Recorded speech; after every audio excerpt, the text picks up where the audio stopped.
Be brave, be brave, be brave. Written by F. Anthony Falcon. Illustrated by Trisha Mason.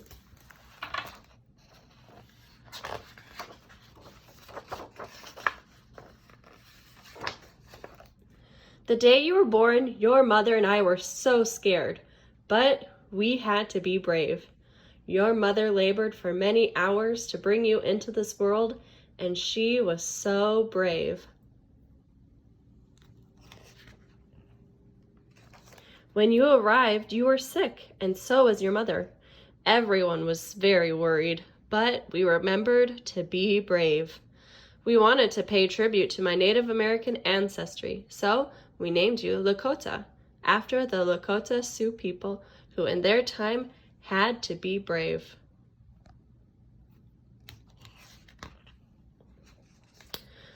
But our first moments with you were short. The doctors rushed you away and your mother was in danger. She badly needed care. The choice I had to make to leave your mother's side and follow you was terrible. But for you, I had to be brave. I watched the nurses work to help you while they tried to explain to me what was happening. Exhausted and heartsick, I kept telling myself, "You must be brave." When I knew you were in good hands, I ran through the hospital to get back to your mother's room, not knowing what I would find. I thought about the wonderful memories I had of my mother. I remembered the powwows she took me to when I was young. I remember the singing that would fill your ears, the drum beat you could feel in your soul, and the dancers so full of grace in their regalia. This was how my mother showed me who we are, and passed to me the gift of my culture. I wondered in fear if you would lose the chance to have memories like these of your own. Without your mother by my side, I didn't know if I was able to be brave.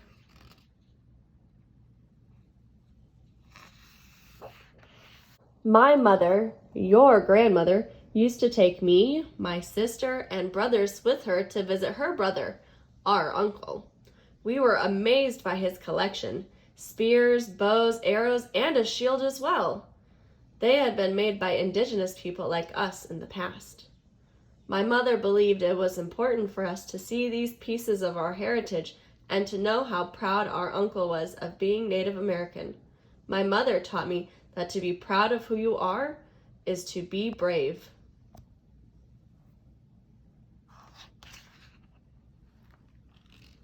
When I reached the hospital room, the doctor told me at the door that she had done her work and your mother was out of danger. As I walked to her side, I knew I should be strong for her. She struggled with her recovery and was always in pain, but the smile never left her face. I never knew someone who could be so brave. The sun rose and your mother finally got to hold you. We felt the worst had passed, that we made it. But just as we believed our life with you was about to start, another storm decided to turn our way. I put my arms around you and your mother and told myself, "Be brave, be brave, be brave." A historic storm called Hurricane Harvey approached our hometown of Corpus Christi, Texas. The sun was out and the wind was barely blowing, but off in the distance, the sky was darkening. You could feel that something was coming. 13 hours after your birth, the weather predictions became grave. The hospital evacuated you to San Antonio in an ambulance with your nurse. As we followed behind in our car, we were so sad for our family, our home, and our neighbors, but we knew that they would be brave.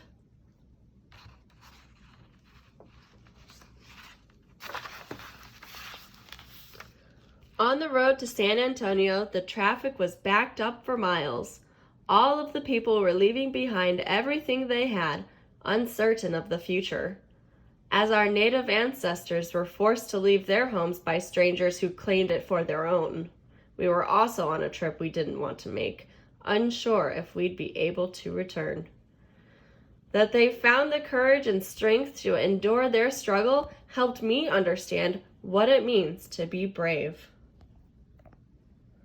With so many fleeing the storm, the drive to San Antonio took twice as long as normal, but it gave me time to think about how much I wanted to share my heritage with you, as my own mother had with me, though I don't know how. Our connection to our tribe is lost to us, gone with a relative no one remembers or even met. The journey to reconnect with the people and traditions we were separated from will require much from us. But for you, Lakota, I will be brave. When the storm passed and it was safe to return, we saw the damage the hurricane had done. We saw Rockport, Texas, with its houses collapsed, boats on land, and debris piled high. We were lucky that our home was spared the worst when so many South Texans had suffered terribly.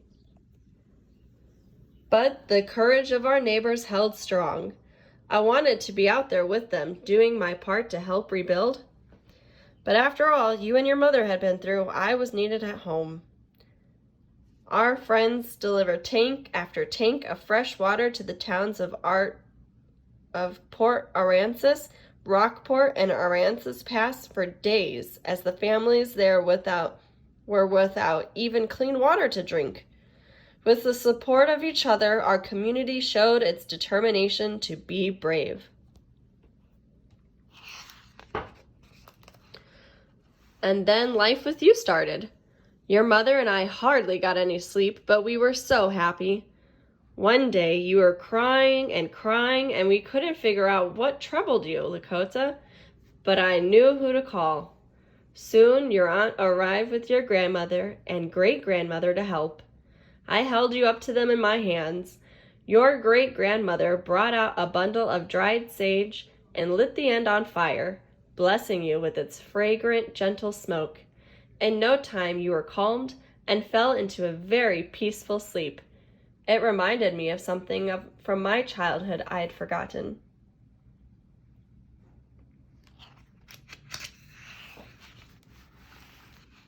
When I was a little boy, my mother would perform the same ritual every month.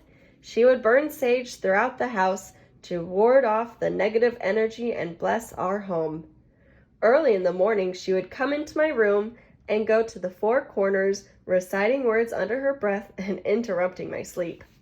I didn't understand then, but I know now that this was her way of giving us her love and protection, just as I give you mine, little Lakota. Watching your great-grandmother give the same blessing to you reminded me that you have a beautiful family that will always be here for you, even when you cannot be brave. I knew a moment had arrived.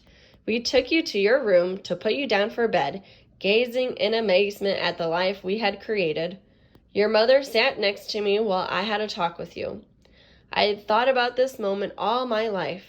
There were 2 words I wanted you to have with you always. 2 words that would be there for you when times got tough.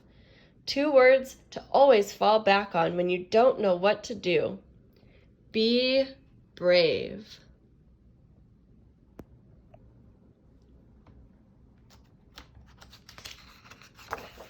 Folk tales and legends about our native ancestors, how they lived and stood up for their way of life in the past.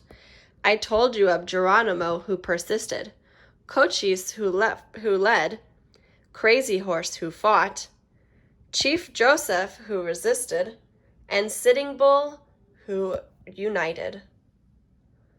Each from different tribes but joined by the adversity they faced to protect their people and their tradition. They made very hard decisions. Sometimes to do the right thing, you have to be brave.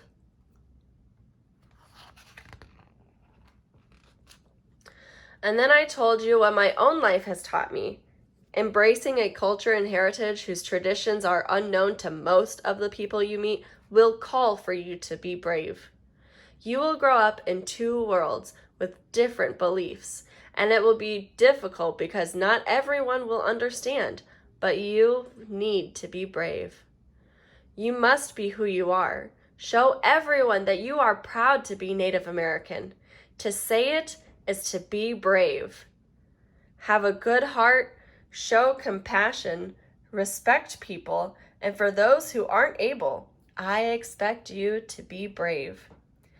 Your mother and I will always be here for you, Lakota. And when you go out on your own, remember what we taught you. Most of all, remember to be brave.